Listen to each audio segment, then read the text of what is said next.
സംസ്ഥാനത്താകെ വ്യാപിച്ചു കിടക്കുന്ന പാതവില തട്ടിപ്പ് ക്രൈംബ്രാഞ്ച് പ്രത്യേക സംഘം അന്വേഷിക്കും. ക്രൈംബ്രാഞ്ച് ADGPയുടെ മേൽനോട്ടത്തിൽ എറണാകുളം ക്രൈംബ്രാഞ്ച് SP സോജന ആയിരിക്കും അന്വേഷണം നടത്തുക. 100-ലധികം ഉദ്യോഗസ്ഥരാണ് സംഘത്തിലുള്ളത്. 5 ജില്ലകളിലായി രജിസ്റ്റർ ചെയ്ത 34 കേസുകളായിരിക്കും ആദ്യഘട്ടത്തിൽ ക്രൈംബ്രാഞ്ച് അന്വേഷിക്കുക. കേരളം മുൻപ് കണ്ടിട്ടില്ലാത്ത വ്യാപ്തിയുള്ള തട്ടിപ്പ് എന്നത് കണക്കിലെടുത്താണ് അന്വേഷണം ക്രൈംബ്രാഞ്ചിന് കൈമാറിയത്. DYSPമാരും SIമാരും ഉൾപ്പെടെ 81 പേരാണ് പ്രത്യേക അന്വേഷണ സംഘത്തിലുള്ളത്. കേസിന്റെ ഗൗരവം പരിഗണിച്ച് ക്രൈംബ്രാഞ്ച് മേധാവി നേരിട്ട് മേൽനോട്ടം വഹിക്കും. എറണാകുളം ക്രൈംബ്രാഞ്ച് യൂണിറ്റ് SP സോജനാണ് അന്വേഷണ ഉദ്യോഗസ്ഥൻ.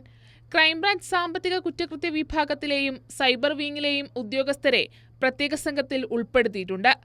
ആദ്യം രജിസ്റ്റർ ചെയ്ത 34 കേസുകളിലായി മാത്രം 37 കോടി രൂപയുടെ തട്ടിപ്പ് നടന്നുവെന്നാണ് പോലീസിന്റെ പ്രാഥമിക കണ്ടെത്തൽ. എറണാകുളം 11, ഇടുക്കി 11, ആലപ്പുഴ 8, കോട്ടയം 3, കണ്ണൂർ 1 എന്നിങ്ങനെ 34 കേസുകളാണ് ക്രൈംബ്രാഞ്ച് ആദ്യഘട്ടത്തിൽ അന്വേഷിക്കുക. അനന്തു കൃഷ്ണൻ, KN ആനന്ദകുമാർ തുടങ്ങിയവരെ പ്രത്യേക അന്വേഷണ സംഘം ചോദ്യം ചെയ്യും.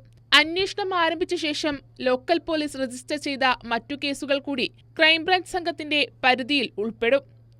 കൈരളി ന്യൂസ്, തിരുവനന്തപുരം.